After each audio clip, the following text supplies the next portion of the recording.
इतिहास साक्षी है कि पुण्य भूमि भारत की गाथा भारत की अस्मिता, गौरव और राष्ट्रीय स्वाभिमान के लिए विदेशी आक्रांताओं से संघर्ष की महान गाथा है। बर्बर आक्रांताओं ने भारत की आत्मा पर चोट करने और भारत का अपमान करने के लिए हमारी संस्कृति और आस्था के केंद्रों को ध्वस्त किया। सोमनाथ, काशी, मथुरा और अयोध्या के मंदिरों का तोड़ा जाना आज भी भारत की स्मृतियों में जीवित है।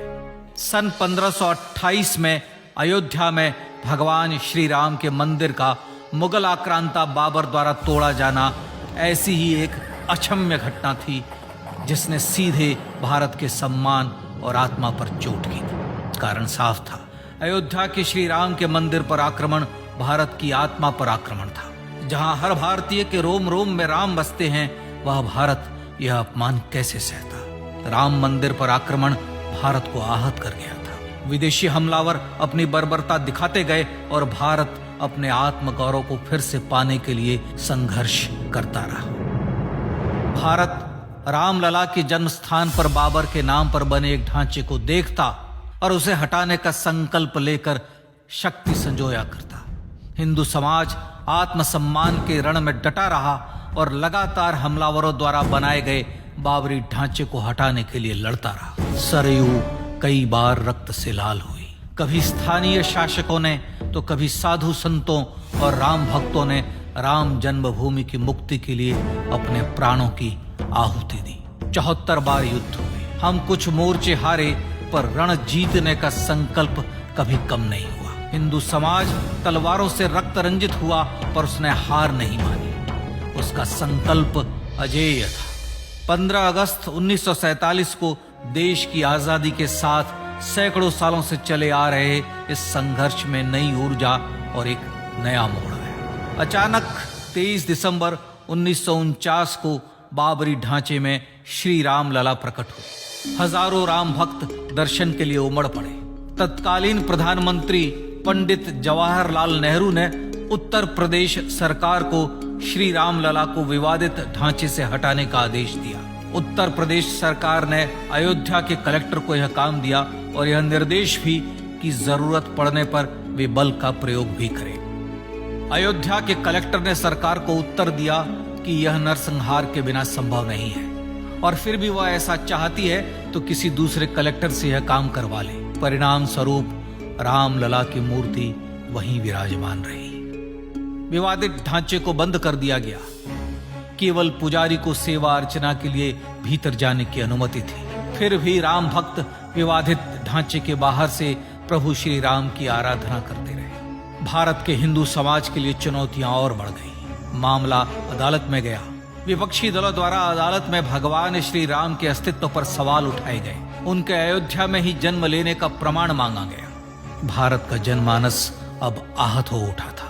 आजाद भारत में भी हिंदू समाज को अपनी आस्था और श्रद्धा के लिए संघर्ष करना पड़ रहा था। चुनौतियों के इस समय में सन 1984 में विज्ञान भवन दिल्ली में विश्व हिंदू परिषद ने धर्म संसद का आयोजन किया।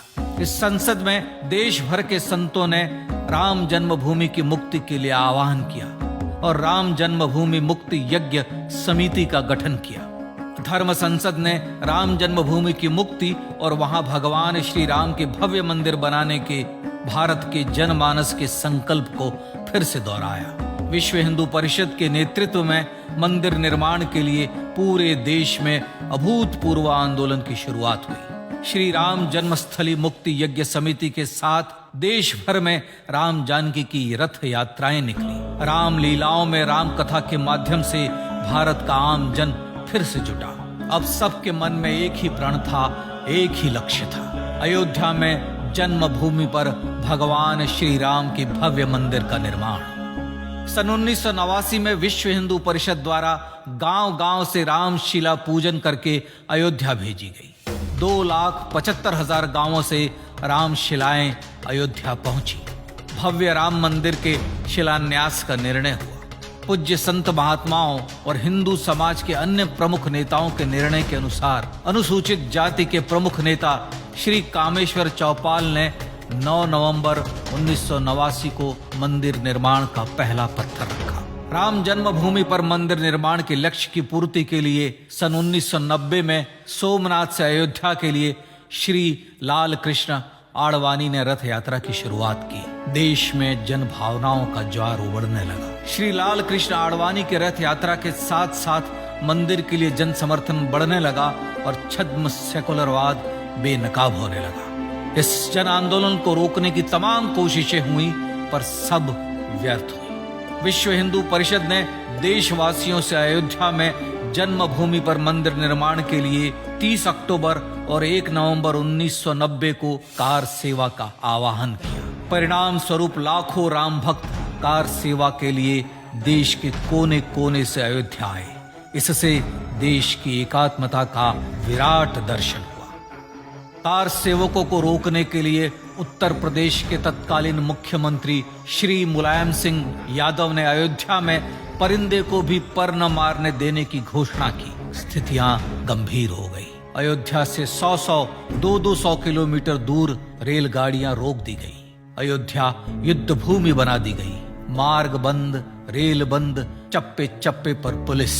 अयोध्या सैनिक छावनी में बदल गई। राम नाम पर ऐसी पाबंदी कि अर्थी ले जा रहे लोगों तक को रोका गया क्योंकि वे राम नाम सत्य कह रहे थे। लेकिन सैकड़ों किलोमीटर की यात्रा कर कार सेवक अयोध्या पहुंचने लगे। राम के गीत गाते, होठों पर हंसी और पांव में छाले लिए राम काज के लिए राम भक्त देश विदेश से अयोध्या पहुंच ही गए। कार सेवकों पर गोलियां चली। अनेक कार सेवक शहीद हुए।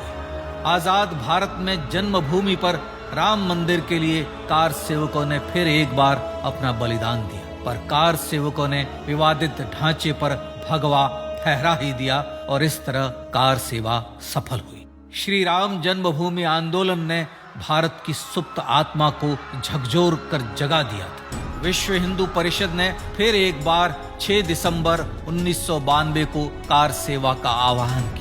राम भक्तों को कार सेवा करने देने के लिए अदालत में प्रार्थना की गई, पर अदालत ने कोई निर्णय नहीं दिया। परिणाम स्वरूप बौद्ध, जैन, सिख, स्वामीनारायण संप्रदाय, गायत्री परिवार, हर पंथ मत विचार के हिंदू एकत्र हो गए। छूत अछूत का भेद मिटा, जाति की पहचान मिटी। हम सब हिंदू, हम सब सिंधु बन गए।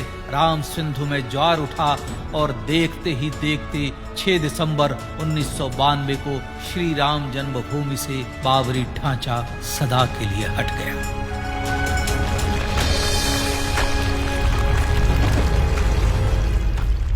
यह क्षण शौर्य, न्याय और सत्यमेव जयते का क्षण था। यतो धर्मस्ततो जय का क्षण था। पर संघर्ष की गाथा यहां जाकर भी नहीं रुकी। छद्म सेकुलरवादियों द्वारा भारत और भगवान श्री राम के इतिहास को झुठलाने के लिए अदालतों में चुनौतियों का सिलसिला चलता रहा, जो 1950 से चल रहा था। हिंदू सिखों के बीच से गुजरते हुए भगवान श्री राम का दर्शन करने के लिए विवश थे। यह स्थिति थी आजाद भारत में श्री राम और राम भक्तों की। पर सत्य को तो जीतना ही था। आखिरकार देश के सर्वोच्च न्यायालय के 5 जजों की खंडपीठ ने 9 नवंबर 2019 को ऐतिहासिक निर्णय दिया और यह कहा कि अयोध्या जन्मभूमि परिसर की पूरी 67 एकड़ भूमि रामलला की। और न्यायालय ने भारत सरकार को जन्मभूमि पर मंदिर बनाने के लिए एक ट्रस्ट बनाने का आदेश दिया। सर्वोच्च न्यायालय के आदेश के अनुसार भारत सरकार ने 5 फरवरी 2020 को श्री राम जन्मभूमि तीर्थ क्षेत्र नाम के ट्रस्ट का गठन किया और राम जन्मभूमि न्यास की भूमि जो सरकार द्वारा अधिग्रहित की गई थी, उसे ही नवनिर्मित न्यास को वापस दे दिया गया। 5 अगस्त 2020 को भारत के प्रधानमंत्री श्री नरेंद्र मोदी ने श्री राम जन्मभूमि तीर्थ क्षेत्र के अध्यक्ष पूज्य महंत नृत्य गोपाल दास, राष्ट्रीय स्वयंसेवक संघ के पूज्य सरसंघ चालक डॉक्टर मोहन भागवत एवं उत्तर प्रदेश के मुख्यमंत्री श्री योगी आदित्यनाथ की उपस्थिति में श्री राम जन्मभूमि पर भगवान श्री राम के भव्य मंदिर के लिए भूमि पूजन कर निर्माण कार्य का शुभारंभ किया। इस तरह लगभग 500 वर्षों से राम जन्मभूमि की मुक्ति के संघर्ष का पटाक्षेप हुआ। अपने आत्मसम्मान और राष्ट्रीय अस्मिता के लिए इतना लंबा संघर्ष विश्व के इतिहास में बेजोड़ है। श्री राम भारत की आत्मा, भारत की परिभाषा, हमारे राष्ट्रीय आदर्शों और जीवन मूल्यों के प्रतिनिधि मर्यादा पुरुषोत्तम हैं, जो हर हिंदू के होठों पर जन्म से मृत्यु तक रहे। बस यही हर हृदय में प्रार्थना होती है। राम भारतीय राष्ट्रीय स्वाभिमान और आसेतु हिमालय से समुद्र पर्यंत तक जन जन को एकात्मता के बंधन में बांधने वाले रक्षा सूत्र है। अयोध्या स्थित श्री राम जन्मभूमि पर बाबर का हमला वास्तव में भारत के स्वाभिमान और राष्ट्रीयता पर हमला था। प्रधानमंत्री श्री नरेंद्र मोदी द्वारा श्री राम जन्मभूमि पर राम मंदिर का पुनः निर्माण न केवल बाबरी मानसिकता का पराभव है, बल्कि संपन्न, सुखी, सुसंस्कृत, सर्वशक्ति संपन्न स्वराष्ट्र का सूर्योदय भी है। यह उस राम राज्य की दिशा में वह कदम है जिसकी अभिलाषा राजराजेंद्र चोल, कृष्णदेवराय, छत्रपति शिवाजी महाराज से लेकर महात्मा गांधी तक ने की थी। अयोध्या में जन्मभूमि पर भगवान श्री राम का मंदिर न सिर्फ राष्ट्रीय गौरव होगा, बल्कि वह श्री राम के आदर्शों का राष्ट्र मंदिर होगा।